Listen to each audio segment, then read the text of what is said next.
ay pumunta naghuhulog yata siya. Ay, wala. Hindi na. Salamat. Okay na.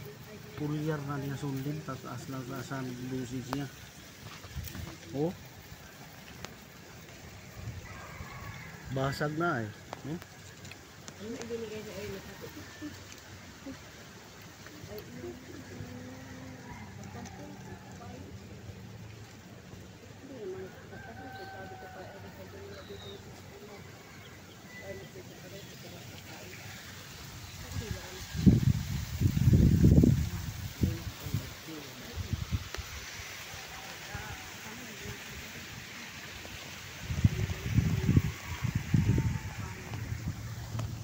Ricky Brown. Winhar. Ganda ng palay oh.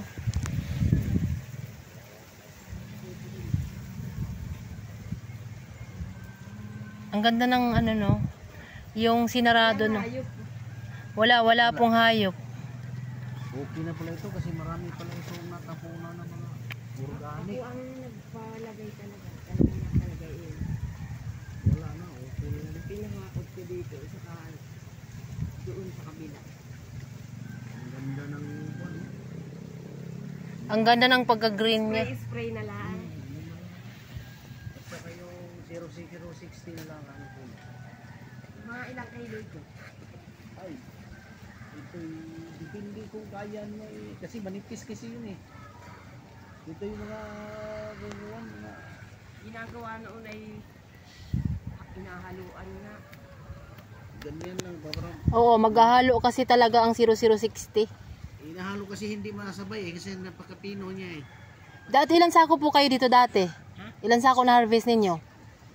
Aba, anong nakaraan parang pitula ang yata. 7 ito? Pati yun doon. Siya nga. Maroon?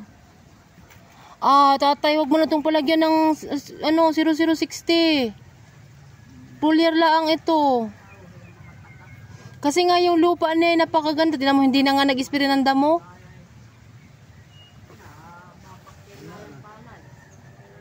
Pulyar na lang. Pulyar at imay. Ang ganda ng ano, puro isang buwan pa no, ngayong buwan. So, Lalo na kung nagtanim ito ng 12 days. Baka higit pa nga gawa ng hindi na itanim, dapat ay 30 itatanim. Ano po ito? Matanda na ito na itinalok. Pero kung ito itinalok ng 12 days at ito isang buwan ngayon.